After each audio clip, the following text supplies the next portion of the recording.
તો વડોદરા શહેરમાં ચાલુ ચોમાસે પણ ખાડારાજ યથાવત છે। પાલિકાના દાવા છતાં પણ કમરતોડ રસ્તાઓથી સ્થાનિકો પરેશાન થયા છે। છેલ્લા 2 મહિનામાં શહેરમાં 7,770 ખાડા પડ્યા। વીએમસીએ 4 કરોડ રૂપિયાના ખર્ચે 7,219 ખાડા પૂર્યા બાદ પણ અનેક સ્થળે પેચવર્ક ધોવાઈ ગયું છે। મ્યુનિસિપલ કમિશનરે ઊભા રહીને રિપેર કરાવેલો રોડ પણ ધોવાઈ ગયો છે, જેને લઈને અનેક સવાલ। કે રોડ પર બનાયા પછી એ રોડ બેસી જાય એ કેવો મટીરિયલ વાપરતા હશે એ વિચાર કરો, અને કોણ એનું મોનિટરિંગ કરતો હશે, કોણ એન્જિનિયર હશે। જો ખાડા પડી જાય બેસી જાય તો એન્જિનિયરને બી બોલાવો, એ કેમ બાકાત રહે ભાઈ? એટલે જે મોનિટરિંગ કરતો હોય, જે સુપરવિઝન કરતો હોય, એ જેને ખરાબ માલ વાપર્યો એ બધાને જે કોન્ટ્રાક્ટરોને બ્લેકલિસ્ટ કરો, અને જે એમને મોનિટરિંગ કર્યું હોય એને નોકરીમાંથી કાઢો।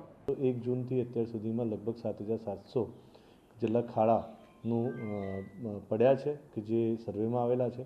એની સામે 7,200 પ્લસના ખાડા જે છે તે પૂર્ણ કરવામાં આવેલા છે। આજે ઓન એન એવરેજ 550 જેટલા ખાડા જે છે તે હજી પૂરવાના બાકી છે।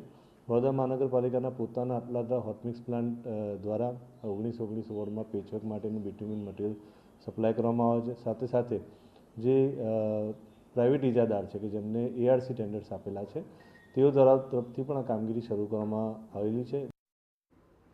તો જીવન ભારતી પાસે અઠવાડિયામાં જ રસ્તાની જૈસે તે સ્થિતિથી લોકો પરેશાન છે। અન્ય સ્થળોએ પણ પાલિકાનું પેચવર્ક ઉખડી જતા કામગીરી પર સવાલ ઉઠ્યા છે।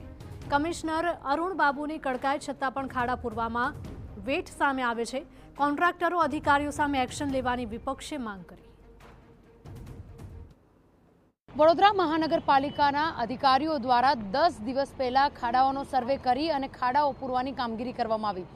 કામગીરીમાં કેટલી ક્ષતિ હશે તે દ્રશ્યો પરથી જ જોઈ શકાય। આ જ સ્થળ પરથી અધિકારીઓ પર કમિશનરે ગુસ્સો કરવો પડ્યો કે તેઓને કડક શબ્દોમાં સૂચના આપવી પડી કે ખાડાઓને લઈને જે કામગીરી છે તે વ્યવસ્થિત રીતે પૂર્ણ કરવામાં આવે। 8 જ દિવસની અંદર આ ખાડાઓની પરિસ્થિતિ હતી તેની તે થઈ ગઈ છે। વડોદરા મહાનગરપાલિકાએ અત્યાર સુધીમાં 7,000 કરતાં પણ વધારે ખાડાઓનું પુરાણ કરી દીધું। તે ખાડાઓના પુરાણ પાછળ 4 કરોડથી પણ વધારાનો ખર્ચો થયો, એટલે કે એક ખાડો વડોદરા મહાનગરપાલિકાને 5,500 રૂપિયા કરતાં પણ વધારાનો પડ્યો છે। હાલ આ 4 કરોડના ખર્ચે 7,000 જેટલા ખાડાઓને પૂરી દેવામાં આવ્યા છે। હજુ પણ 250થી વધારે ખાડાઓ પૂરવાના બાકી હોય તેવું અધિકારી જણાવી રહ્યા છે।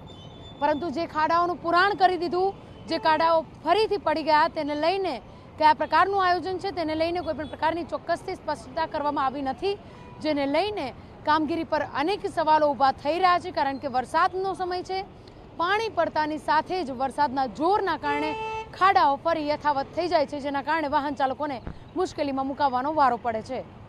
કેમેરા પર્સન રોહિત ગોલ સાથે અંજલિ, ન્યૂઝ 89 વડોદરા।